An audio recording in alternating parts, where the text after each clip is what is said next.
What's going on? Welcome back into the Ravens Rundown, everybody. We got a loaded show coming up for you guys on the top of the show.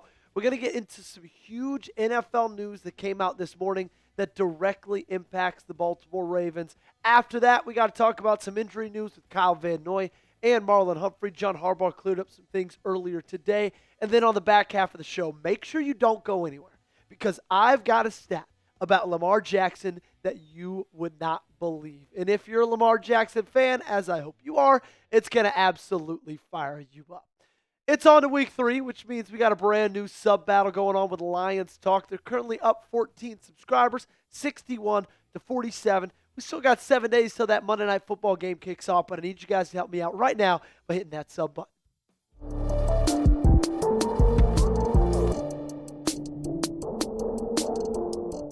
So the big news from today, earlier this morning, Joe Burrow officially out for 3 months with a turf toe injury that, as reported earlier or later last night, it actually tore some ligaments, had to exit that game against the Jacksonville Jaguars, and will not return to the field until around 3 months' time. Adam Schefter was the one who broke the news this morning, saying Bengals quarterback Joe Burrow will need that surgery that will sideline a minimum of 3 months, and then went on to drag that dagger into Bengals fans' hearts a little bit deeper by saying with him, Bengals are 40, 30, and 1, and average 25.3 points per game, and then without him, they are 6 and 8 and average just under 20 points a game. So honestly, guys, the Ravens catch a break with this, with Joe Burrow being out for 3 months. And I never want to celebrate another person's injury, another person's having to miss out on the thing that they love so much, the thing they're so good at doing, and having to miss out from time, especially when it's this kind of circumstance. But it's easy to see that Baltimore is catching a break because of how good Joe Burrow has been against them, especially when you look at last season. I mean, ladies and gentlemen, I don't know if you remember those 2 games against the Bengals. In my opinion, they were my 2 favorite games for the entire year. But Joe Burrow absolutely carved this team up. 77% completion percentage. And we can actually go back to that graphic, Gage. I'm going to talk about it a little bit more. 77% completion percentage the first time these 2 teams faced off.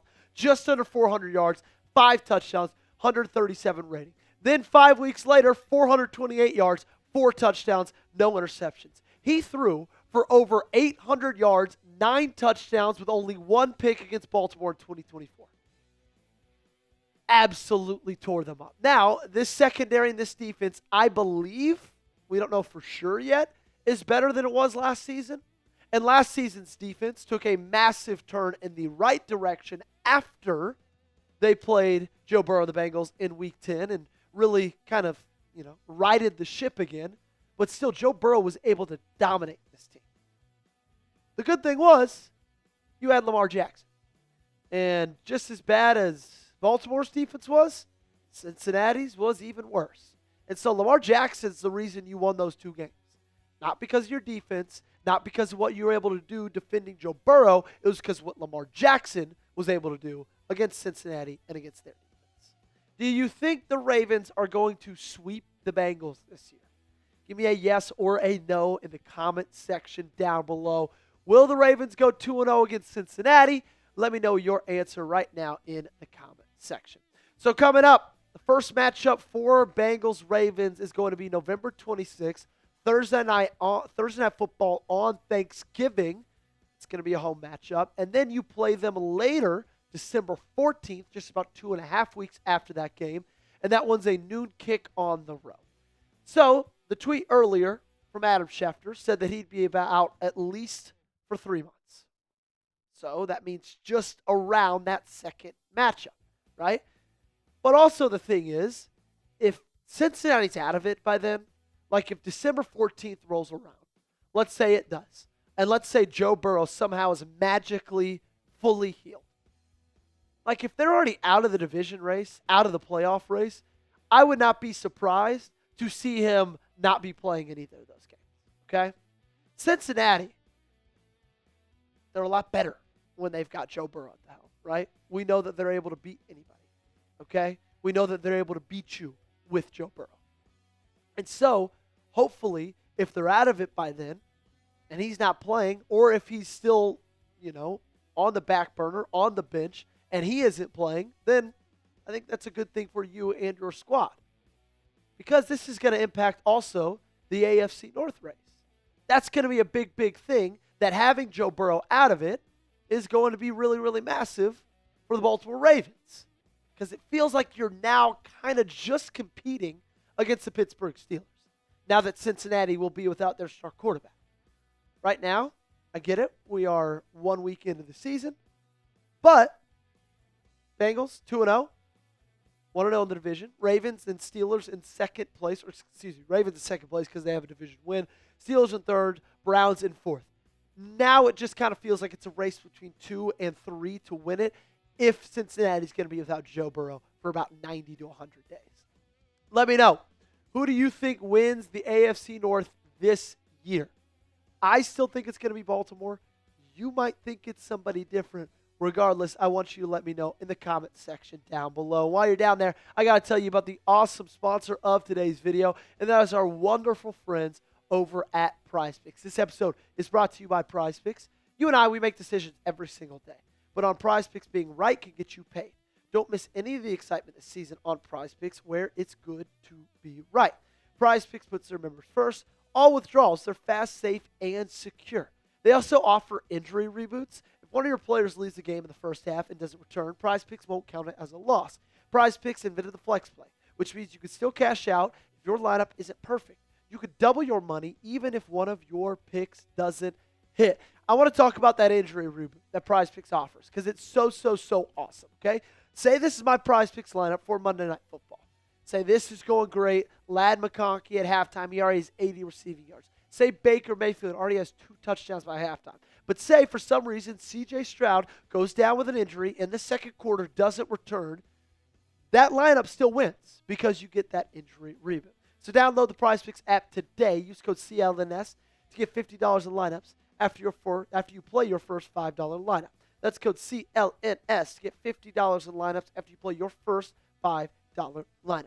The link to this promo is in the comments and description of today's video. PrizePicks, it's good to be right.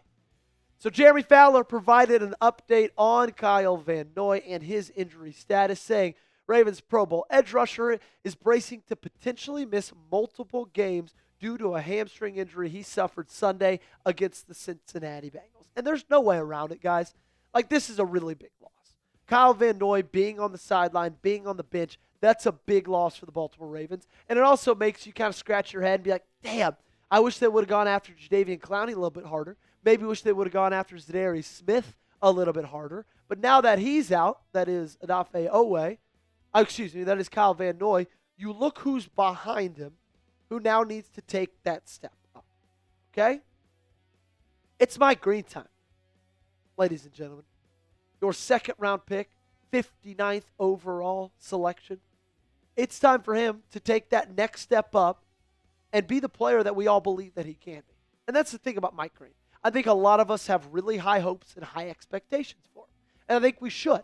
I thought in the NFL draft he was the second best edge rusher behind Abdul Carter. Cannot believe you were able to get him with your second-round pick, but you did. You have him. He's on your roster, and now with Kyle Van Noy going down, someone's going to have to replace him. It's either going to be Mike Green or Tavius Robinson, okay? Then hell, I'm good with either. If you look at their pressures against the Cleveland Browns, Nnamdi Madubuike led the team with 5, but you see Mike Green, Odafe and Tavius Robinson still in there at number 3, second most pressures. And Mike Green and Tavius Robinson played like a fraction of the snaps that Odafe did, okay? And I saw a massive step up in Mike Green in that game as well. I don't think you saw him very much during the Buffalo Bills game.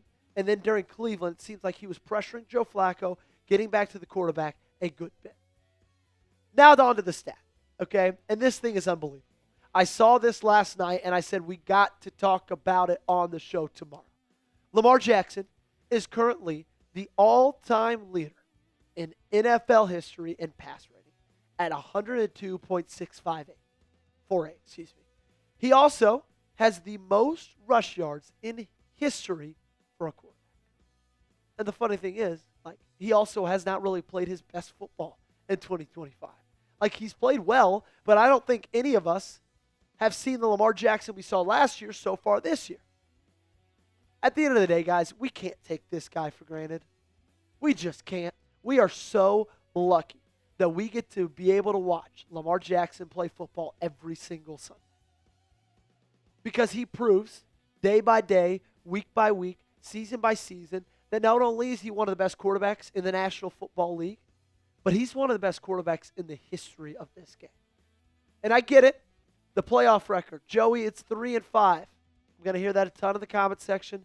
I'm going to hear that a ton on social media. I'm going to hear that a ton everywhere.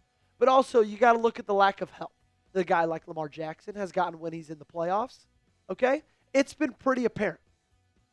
We know that this team has very much struggled taking the ball away defensively when they get in the postseason. They have just one playoff takeaway since Lamar Jackson has started in the playoffs since 2019. It's hard to win games in the postseason if your defense isn't able to do something like that. Do something as big as that. Do something as momentum-changing as that. Now, I will not just cast aside all of Lamar Jackson's playoff struggles. I'm not just going to sit here, look you in the eyes, and tell you he's been a perfect playoff player, because he hasn't.